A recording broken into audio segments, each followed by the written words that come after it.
All right, let's dive in. Today, we're tackling a form that can seem pretty intimidating, but it's absolutely critical if you're dealing with U.S. income and foreign individuals or companies. We're talking about Form 1042-S. We're going to break down what it is, why it even exists, and what it actually means for you. So maybe one of these has shown up in your mailbox, or maybe you're a business that has to send them out. You know it's about reporting U.S. income paid to foreign persons, but what's really going on behind the scenes? What's the core problem this one piece of paper is trying to solve? That's the question we're answering today.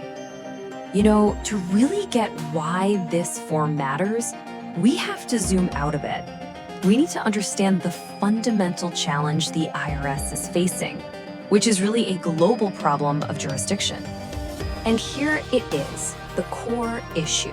How in the world do you collect tax on money made in the US when the person who earned it lives in another country? You can't just mail them a bill and hope for the best. So the entire system, with this form at its heart, is a really clever solution that involves deputizing a couple of key players to do the work for them. First up, you have the withholding agent. Now, this could be anyone, a big corporation, a bank, a partnership, even just an individual. The key is, if they control a payment of U.S. income going to a foreign person, the law literally deputizes them. They become responsible for taking out the tax before that money ever leaves the country. They're essentially the IRS's frontline tax collectors.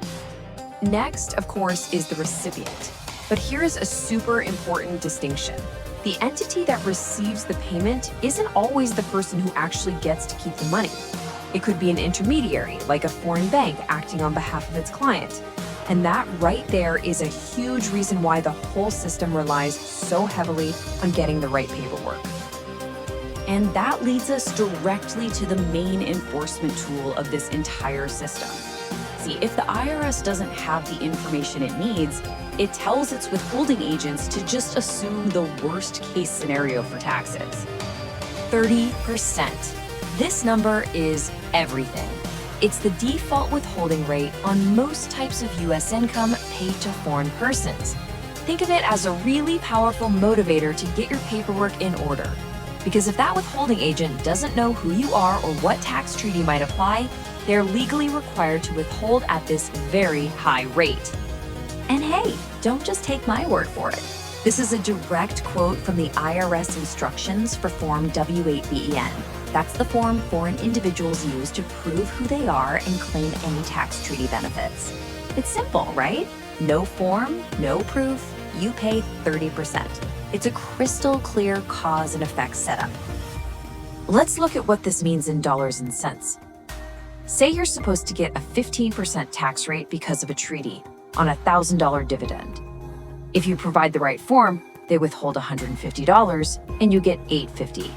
Simple. But without that form, they have to use the default 30% rate.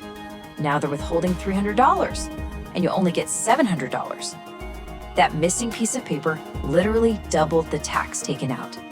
Okay, so the income has been paid, the tax has been withheld. The withholding agent then has to issue a Form 1042-S. You can think of this form as a very detailed receipt. It uses a whole series of codes to tell both the IRS and the recipient exactly what went down. This is how the form translates complex financial stuff into simple data. For instance, Box 1 uses a 2-digit code to nail down the exact type of income. Code 06, that's for dividends. Code 29, that's interest from a bank deposit. Every single payment gets neatly categorized, creating a perfect paper trail for tax purposes. Now we get to the most important part, at least from the recipient's point of view. Because this form isn't just a summary of what happened. It's your critical piece of evidence if the system, makes a mistake. Let's look at a real-world scenario, one the IRS themselves use as an example. Meet Dale. He's a non-resident alien, and he's entitled to a 15% tax treaty rate.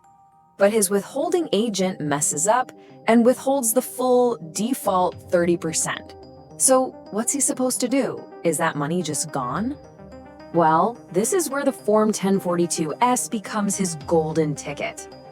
First, he gets that form, and it proves exactly how much he was paid and, most importantly, how much tax was actually withheld. He then files a U.S. non-resident tax return, a Form 1040-NR, and on that return, he attaches the 1042-S as proof and claims a refund for the extra tax that was taken out. I mean, without that form, trying to prove his case would be an absolute nightmare. So here's the real takeaway. Form 1042-S is the backbone of this entire system. For the withholding agent, it's a reporting tool. For the IRS, it's an information statement. But for you, the recipient, it is the official evidence you need to claim what's rightfully yours. It's the document that ensures that this really complex system can, in the end, be made fair.